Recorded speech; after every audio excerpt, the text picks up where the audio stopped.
In some ways, the AHSN that I'm going to talk about, the Kent, Surrey and Sussex AHSN bid, is a concept that I've already talked to some of you about previously in a different room in this building.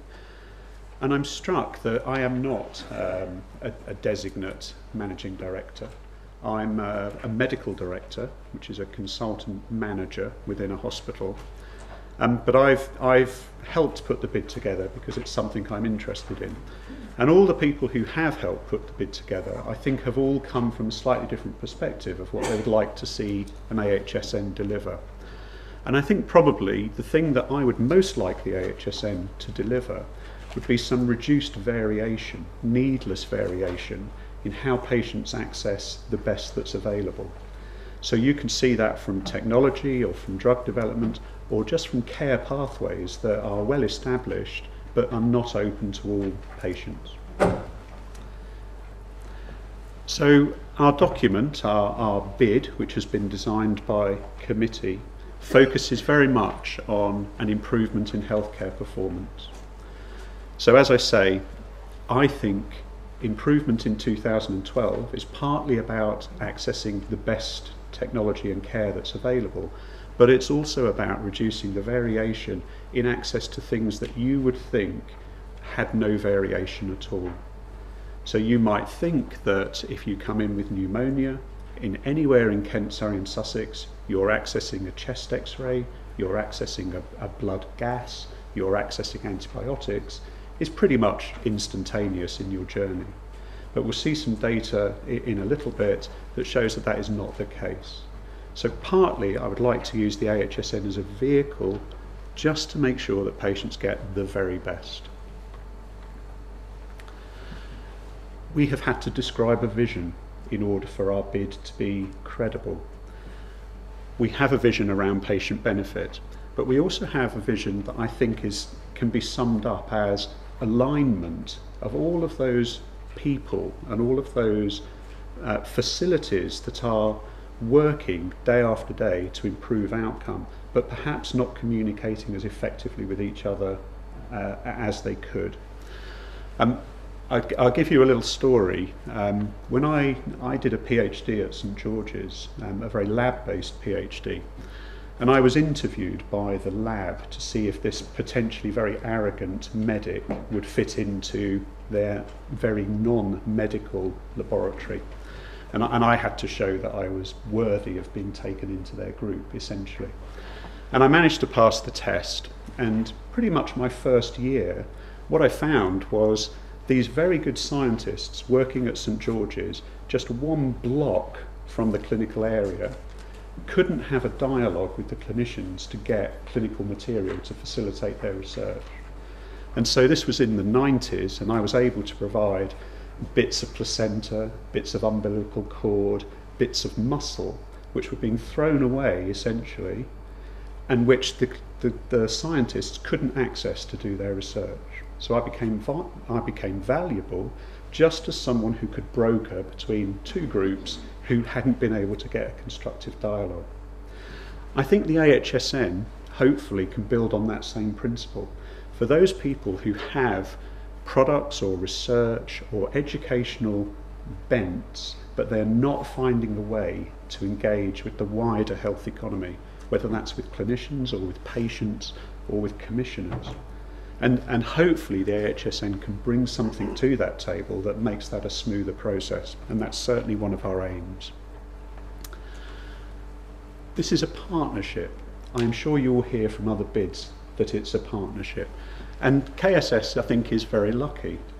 It has a number of NHS institutions, acute trusts, mental health trusts, increasingly CCGs, but it also has at least 8 higher education institutions to draw on, one of whom has got a fantastic international track record on evaluation. And medicine, I think, is littered with having a good idea and introducing it and it getting rolled out without the proper evaluation. And so what I would like to think is that the things that KSS end up doing will be effectively evaluated so that we know if we're on the right track rather than just having a hunch but also that we then have data that we can share with our neighbouring AHSNs. Industry, you will know far more about the potential of industry to interact with healthcare more effectively than I do. All I know is that I would be very willing to talk to people about it, but I don't get the opportunity as much as perhaps I would like. So plenty of opportunity, plenty of credibility for the footprint of KSS to do something quite interesting that meets the needs of patients but also meets the needs of everybody else involved in this delivery. We have strategic priorities. One of the things I think that is very patchy across Kent, Surrey and Sussex is the implementation of what's called high impact innovations. Now, these are things like making digital solutions more available to the public and to patients to keep them out of hospital. Things like if a patient, particularly a child, requires a wheelchair, to get them into that wheelchair more quickly.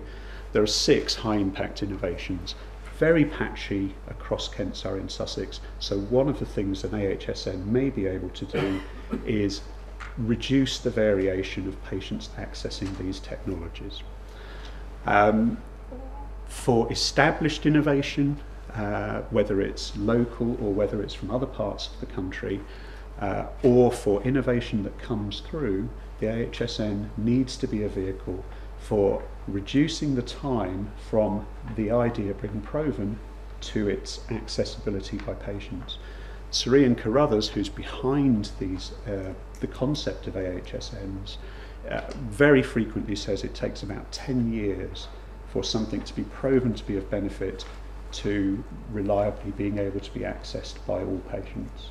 10 years seems like a needless waste of opportunity for patients to access the best. There's something about ensuring consistency of delivery, and this is back to if you have pneumonia or if you have heart failure or if you break your hip. The service you get from your local hospital should be the best it can be, and there shouldn't be variation, in my opinion, depending on which hospital you're admitted to and whether you're admitted on a Monday to Friday or whether you're admitted on a Saturday, where most hospitals have worse outcomes at the weekend for the same degree of condition than they have if you're admitted in the week. And that doesn't seem acceptable to me. There is a kind of belief that academia and industry and healthcare delivery are all acting in silos. Now, there may be pockets where that is less so, and there may be pockets where that's more so. But again, if things can be achieved through better dialogue and more open opportunity, then that I think is a priority for our AHSN. So out of those sort of high-level priorities, we have felt very strongly that we have to offer something that we're going to start with. And what we feel we'd like to start with within AHSN are 2 key things. So one of them is the very, very broad heading of dementia. There's a recognition that pretty much everywhere in the UK could do better for patients with dementia. That is true in Kent, Surrey and Sussex, and yet there is real pockets of excellence and real people whose ideas are heard locally but not across the patch. So one of our main first thrust is going to be a programme that improves the integration between academia, industry and care delivery for patients with dementia. As David was saying, we are little further than establishing that sentence at the moment. So there is a great deal of opportunity for you to play into what that looks like. Okay. All ideas will be very gratefully considered. Okay. The 3 Million Lives project is about, or essentially it's about patients with long-term conditions and giving them alternatives to admission, largely relating to digital technologies, keeping them out of hospitals. Again, that might be counterintuitive, I don't know. Hospitals are dangerous places, in my view. I see many statistics, hard data, as well as the softer patient stories through complaints from incidents, where patients whose acuity doesn't mean, or means that the hospital is not the best place to look after them, are in hospital and things happen to them. Hospitals are disorientating places. They tend to have bacteria in the environment that are more resistant to antibiotics. Patients are more likely to fall, they're more likely to get pressure damage, and so you should only be in hospital if it is the best place for you on that day of your illness. And if we can keep patients out of hospital safely, then their outcomes are likely to be better than they are at the moment.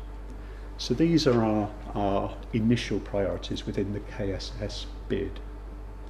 Now I think this is the point, these are not my slides, and I think this is the point I hand back over to David to talk very specifically about wealth creation within the bid. Thank you for that introduction, Des. I think it sets the scene very, very well. We're trying to focus on wealth creation. I know we've got a lot of people from industry here who are probably asking the question as I have asked. So how's it going to work? How is the AHSN going to create wealth?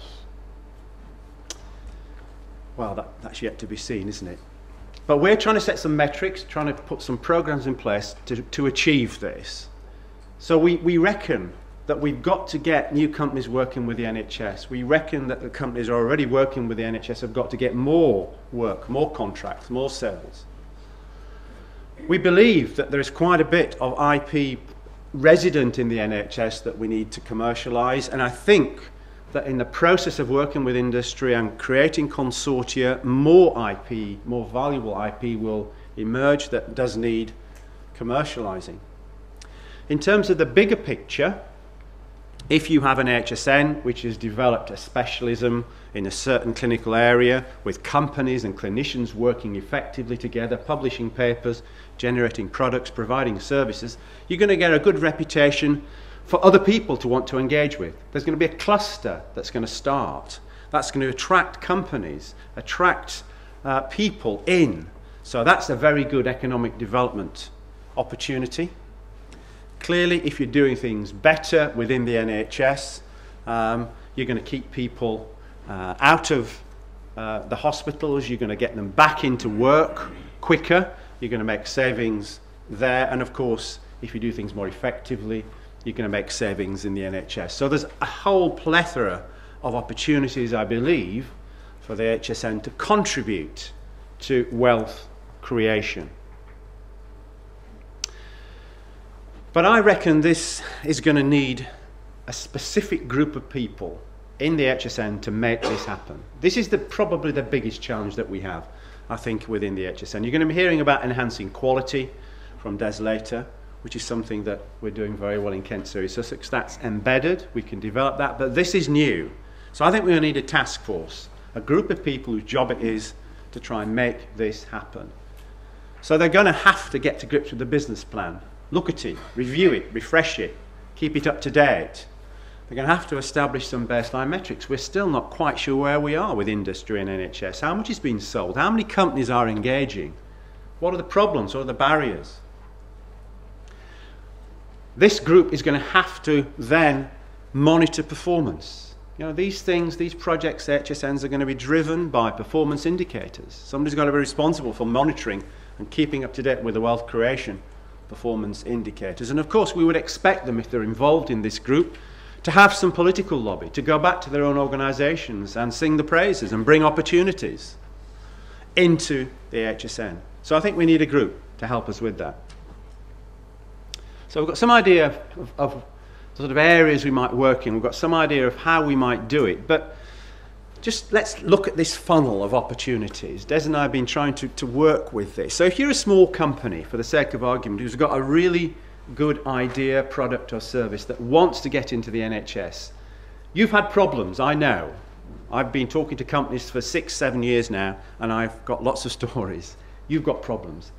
Our aspiration is that this organisation, the AHSN, might help unblock that problem. So we'd like to put together some sort of gateway, some sort of place, maybe a web-based place where you can submit your opportunity. And it goes through a series of filters.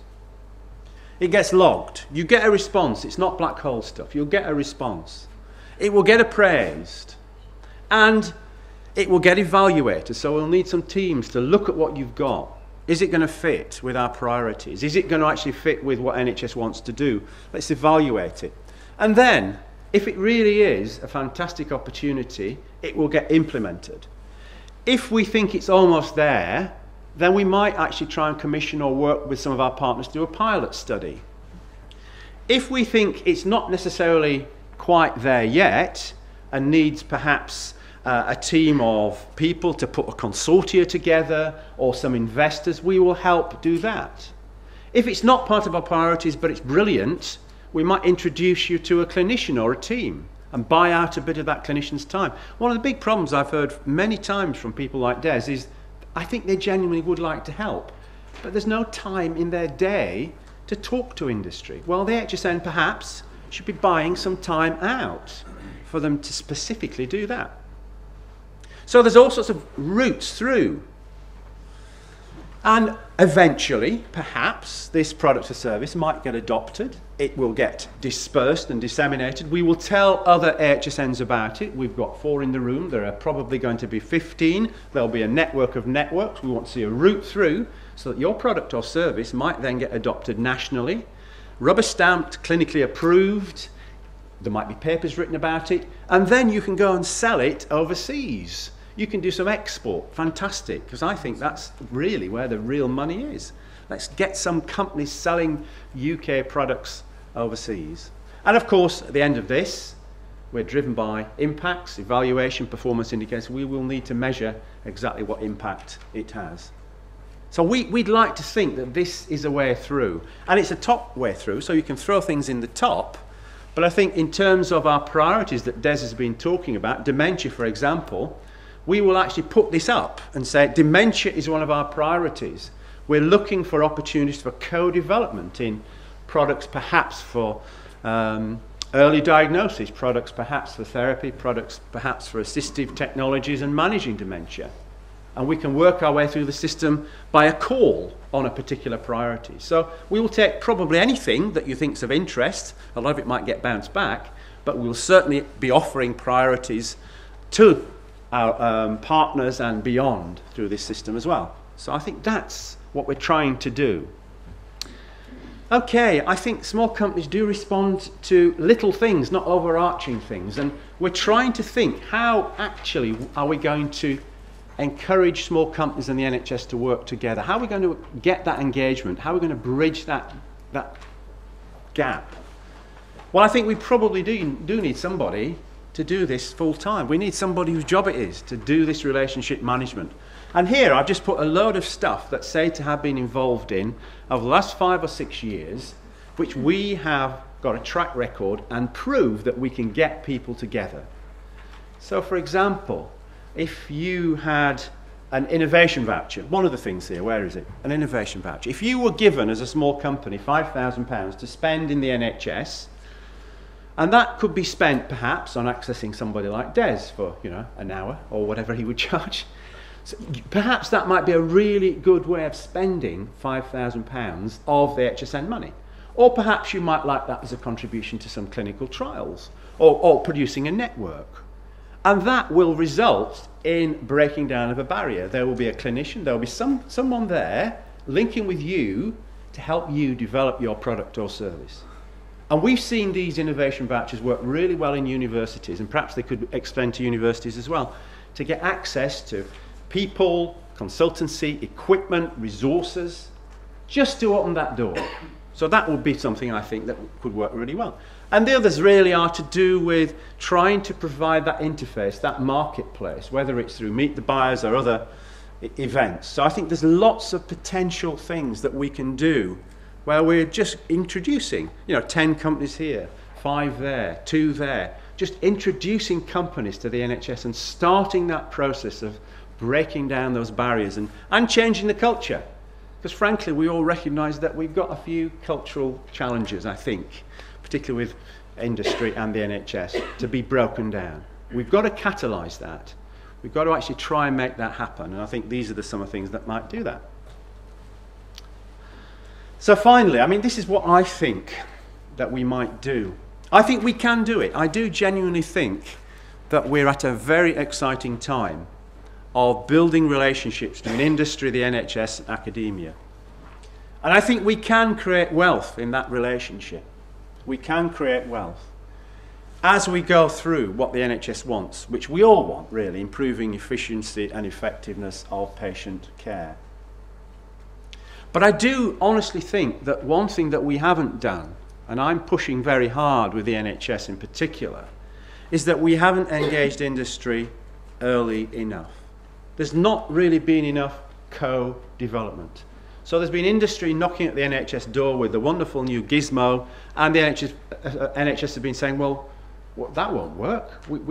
Why have you done that? We want to actually have that co-development, that early engagement, that sort of open innovation. I'm using a lot of jargon here, aren't I? But that open innovation type idea that will result in really effective solutions and real wealth creation.